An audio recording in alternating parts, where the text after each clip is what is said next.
Magandang hapon po sa ating lahat mga kabayan. Umakyat muli ang buong team dito sa kabundukan, tirahan ng ating mga kabayang Aitas upang maghanap muli mga kabayan na matutulungan natin. Kaya sa hapong ito, tara, samahan niyo po at meron na naman tayong pupuntahan ngayon.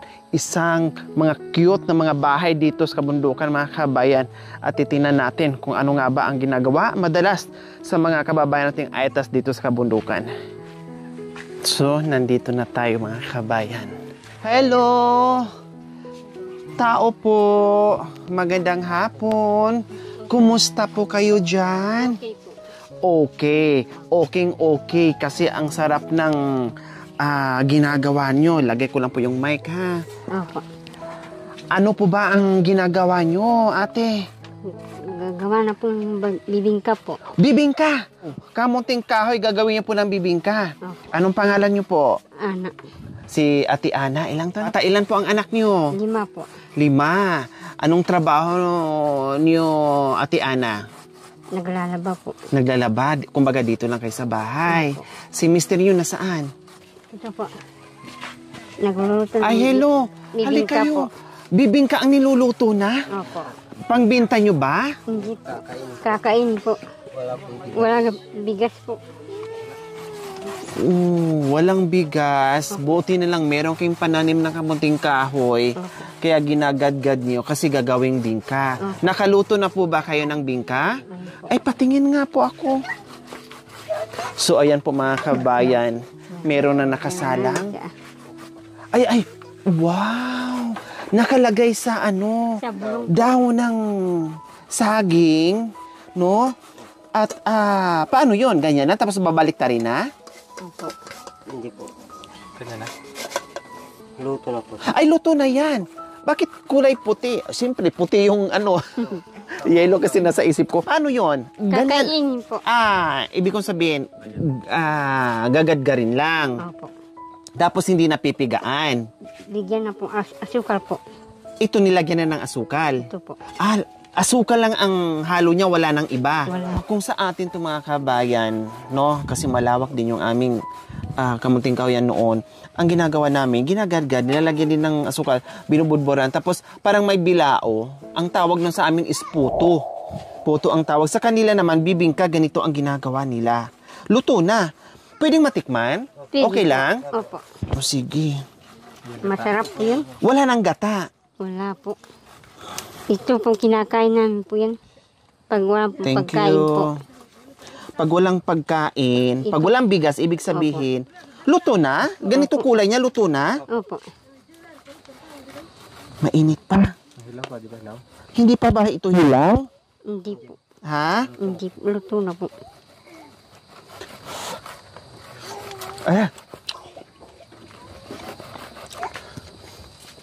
In fairness mo mga kabayan, ang sarap. Talagang maa-appreciate mo yung mga root crops dito sa kabundukan ng luto ng mga kababayan ting Aitas. Alam niyo po mga kabayan, ito madalas ang kinakain nila dito. Kasi meron sa mga pananim, no? Yung ngayong kalakal dito sa mga katutubong Aitas, mayroon silang pananim. Ito yung source of income nila para pambili nila ng bigas. Ngayon, pag wala silang maibenta o wala silang bigas, ito yung ginagawa nilang kanin. Ibig sabihin, ito yung pagkain sa umaga, Opo. sa tanghalian, Opo. sa hapunan. Opo.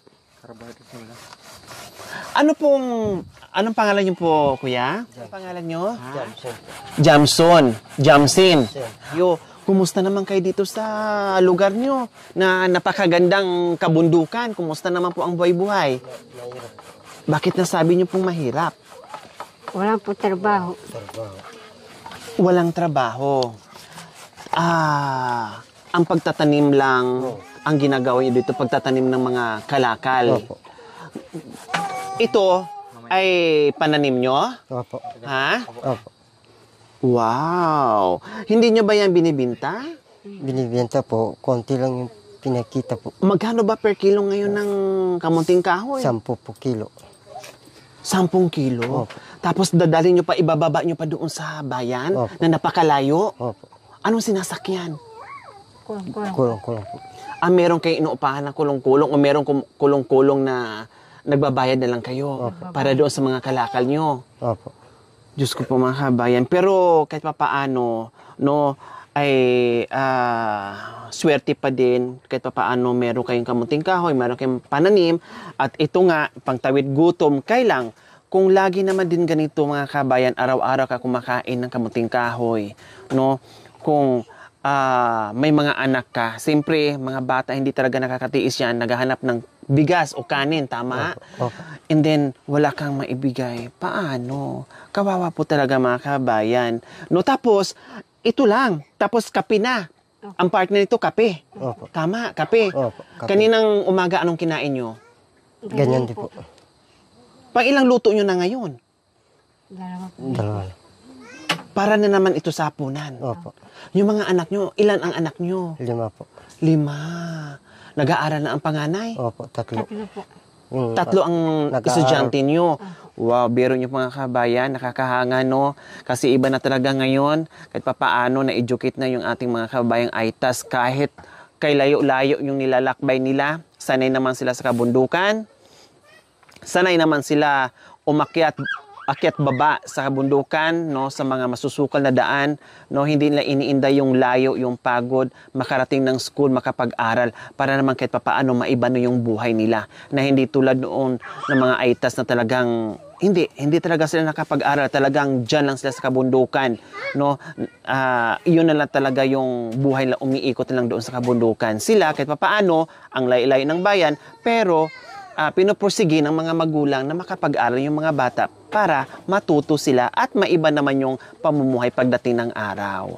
Okay, so pwede na ito ipakain kasi luto na habang Kainin na po. Kain. ha? Sa Kain. inyo po.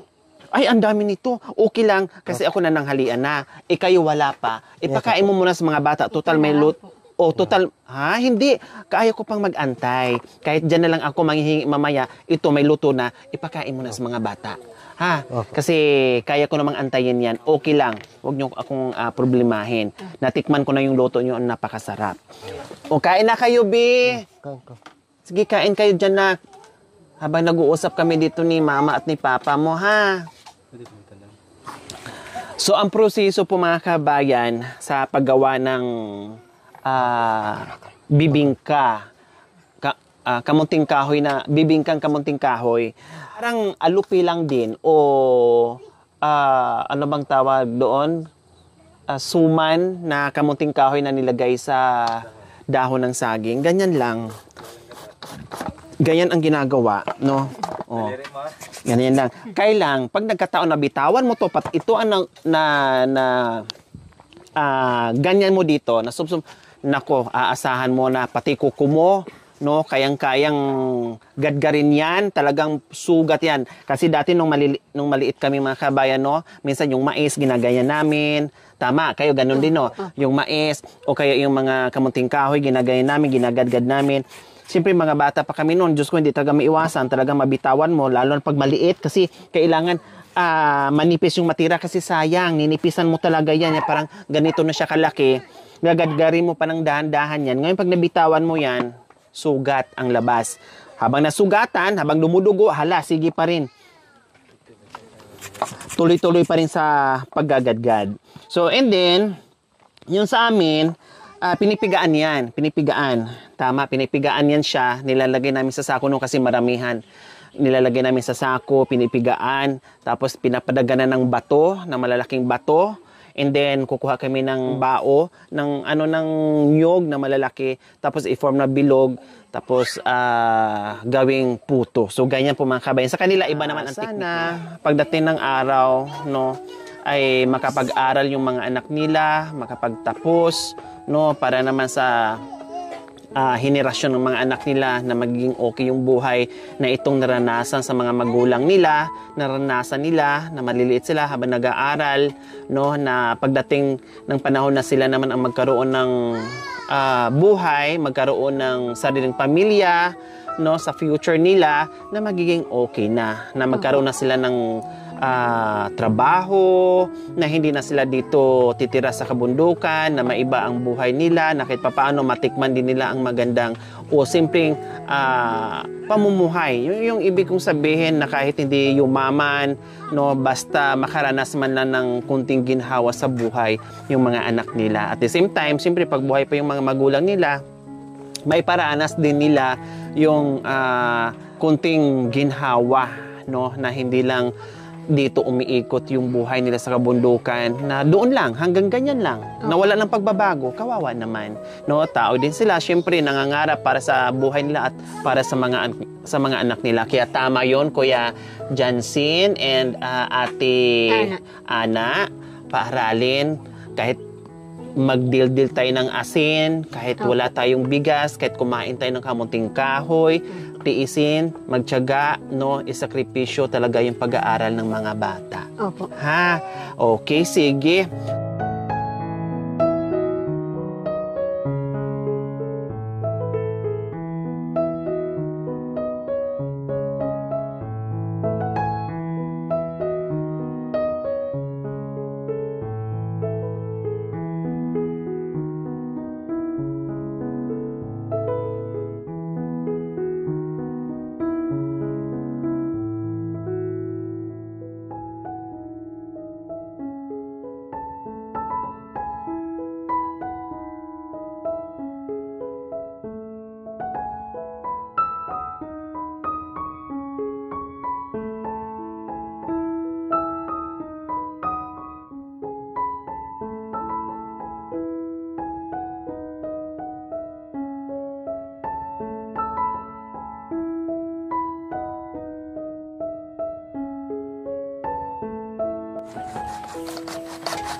Yung katas niya, yun na yung nagluluto. Opo.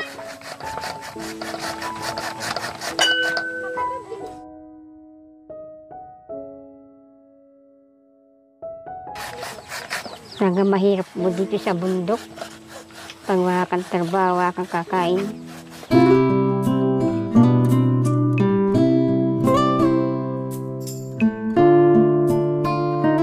Maraming salamat po.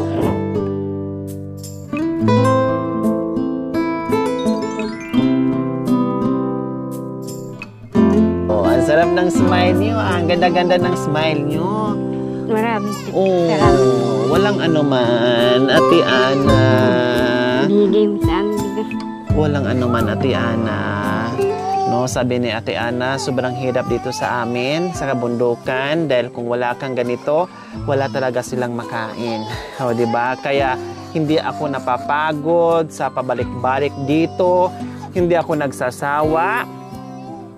Hindi ako natatakot, no, na kahit alam ko na ang hirap ng daan, kahit alam ko na hindi ko sila mga kakilala, no, kahit alam kong stranger ako dito sa lugar nila, kahit alam ko minsan halos wala na ako nakikitang bahay, no, nanguhula ako kung may bahay pa ba doon, kung saan hanggang ginagawa namin yan kasi gusto namin mahanap namin sila na tulad nila na nangangailangan ng pagmamahal. Kaya maraming salamat po talaga sa walang sawang pagmamahal sa aking mga sponsors, subscribers, followers, YouTube members, viewers, commentators. Ay talagang busilak ng inyong puso. Dahil sa inyo, natulungan natin sila. Kaya maraming salamat po sa inyong lahat. Maraming salamat po. Ibinigay mo bigas po para mayroong pagkain ng mga bata. Maraming salamat po. Okay, walang anuman. No, deserve nyo yan, yung aming munting pagmamahal. Maraming salamat po sa walang sawang pagmamahal, Ma'am Philly ng Ordaneta. Maraming salamat po sa inyong ginito ang puso. Naway pagpalain po tayo ng Panginoong Diyos sa araw-araw. Naway ibigyan po tayo ng kalakasan ng katawan sa araw-araw. Naway ibigyan po tayo ng mahabang buhay pang sa ganon. Marami pa tayong matulungan na gaya nila. So mga kabayan, huwag niyo pong kalimutan, pakishare, subscribe sa aking YouTube channel, Lori Aquino Talita. Maraming salamat po. God bless us all.